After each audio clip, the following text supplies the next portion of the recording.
Bonjour pour Yara Mirchahi, merci d'être notre invité. Vous êtes député socialiste de la 9e circonscription des Français de l'étranger, c'est-à-dire Maghreb, Afrique de l'Ouest. Vous êtes aussi secrétaire national du Parti socialiste en charge notamment de la coopération et de la francophonie. On va en parler dans quelques instants. D'abord, dans votre circonscription, il y a le Maroc. Un accident de car a fait 42 morts selon le bilan provisoire. Il n'y aurait pas de Français parmi ces victimes, mais j'imagine que vous avez une pensée pour ce pays aujourd'hui.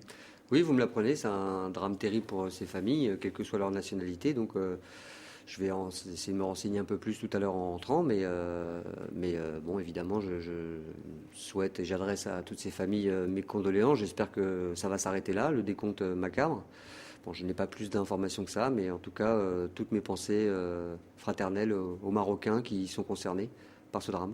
Pour Yara Mirchahi, vous avez publié une tribune dans Mediapart il y a peu de temps. Vous disiez à François Hollande, il faut aller à Kinshasa au prochain sommet de la francophonie qui aura lieu les 12 et jusqu'au 14 octobre prochain. L'opposition était opposée à la venue du président de la République en pensant que ça allait légitimer le pouvoir de Kabila, installé après des élections contestées l'année dernière. Il faut toujours aller à Kinshasa ?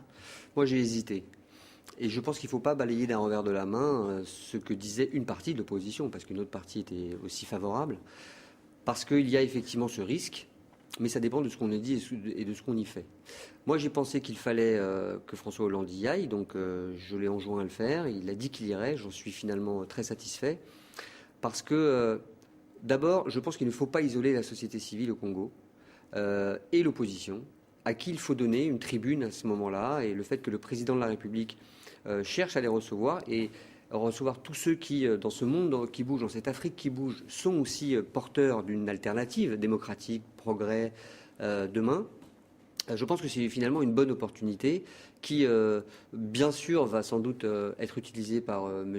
Kabila, mais pourra être aussi une fenêtre pour l'opposition dont on ne parle jamais. Et j'ai remarqué que le fait même que François Hollande y aille, ou après mon annonce, encore une fois, on a commencé à parler d'une situation d'un pays dont on parlait finalement très peu, oui, sauf sur votre chaîne. Oui, mais alors par exemple, l'opposition tout à l'heure veut une mise en accusation pour haute trahison du président Kabila. Oui, alors ça, on est dans un débat politique, éminemment politique, où il est reproché non seulement à Joseph Kabila d'avoir pris le pouvoir lors d'élections qui ont été contestées et qui étaient contestables. Qui ne sont pas légitimes. Oui, mais et c'est normal que l'opposition démocratique porte le fer sur ces questions-là. C'est ce que considère le président Hollande, c'est que cette élection n'est pas légitime. En tout cas, moi, je considère qu'elle était contestable. Effectivement, ce que le président de la République va dire, comme il le fera avec tous les pays du monde, quel que soit, je veux dire, le regard parfois dur qu'on peut porter sur leur légitimité, c'est pour reprendre son expression, de dire tout et partout. Et de pouvoir s'adresser à la société civile, et y compris en annonçant, pourquoi pas, que la France continue à avoir des rapports de coopération sous conditions de développement, de respect de droits sociaux, de respect de droits démocratiques. D'élections démocratiques rapides, est-ce qu'il peut appeler à des élections démocratiques rapides, un retour aux urnes ?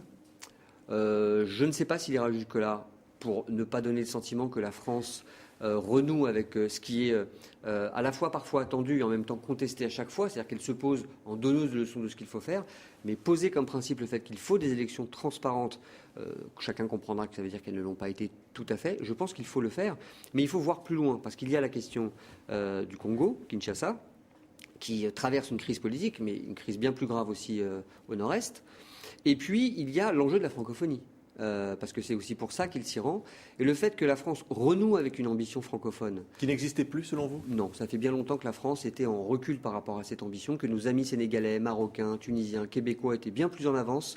Je sais que le président Diouf lui-même, à plusieurs reprises, regrettait que la France ne soit pas aussi présente qu'elle devrait l'être. Et je pense qu'il faut que la France comprenne que ce n'est pas sa langue maintenant, c'est une langue en partage. C'est une langue en partage par plusieurs peuples, par plusieurs cultures qui peuvent se rencontrer et coopérer durablement à partir de cette langue. Pas simplement dans les échanges universitaires, scientifiques, culturels, mais même dans le domaine économique. Oui, mais par exemple, un passeport francophone, est-ce que ça va suffire pour relancer la francophonie si on crée ce passeport, par exemple, ce qui peut être un des enjeux du sommet ? Oui, je pense qu'en une génération, on peut faire beaucoup de choses si on s'y prend dès maintenant.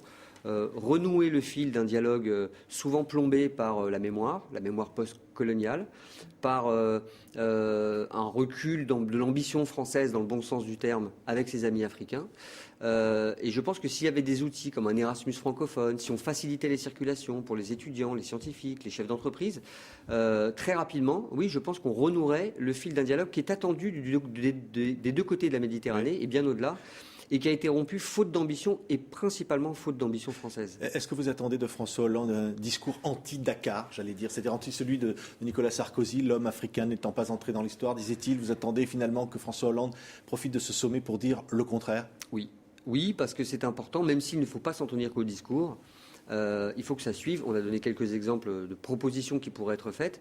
Mais oui, je pense que c'est important partout, à chaque fois qu'il ira dans un pays francophone, de marquer cette ambition démocratique et surtout en Afrique, de montrer qu'il y a maintenant des rapports d'égalité Une rupture avec le sarkozysme? Oui, bien sûr. De quelle façon une rupture?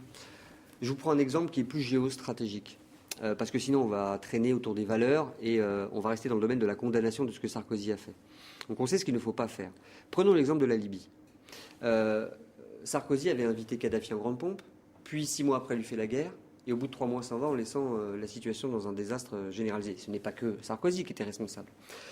Quelle est l'approche maintenant de la diplomatie française? C'est une coopération sur les rapports d'égalité avec les pays riverains concernés, qui d'abord le demandent, qui sont concernés pour cause, et faire en sorte aussi que les sociétés civiles, et les Maliens d'abord, puissent eux aussi se ressaisir par la légalité constitutionnelle, au moins Bamako retrouvée, de leur propre avenir. Donc c'est une approche de respect, d'égalité.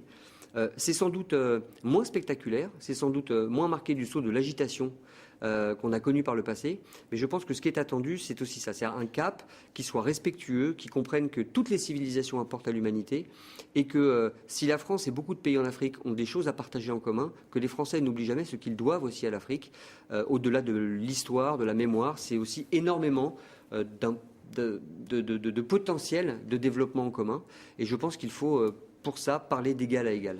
Un mot encore sur un autre élément de l'actualité pour Yamir Chahi, c'est le traité européen. Bruno Le Roux, le responsable des députés socialistes à l'Assemblée nationale, a enjoint tous les députés socialistes à voter ce traité. Vous êtes hésitant? Non, moi je ne suis pas d'accord avec le traité de Sarkozy et Merkel. J'ai accueilli très favorablement les premiers pas de François Hollande et notamment le sommet du 29 juin qui avait permis d'ajouter un pacte, on va dire, de croissance. Mais ce traité pose un certain nombre de problèmes et c'est normal qu'on en débatte. La question vous européenne. Ne le voterez pas?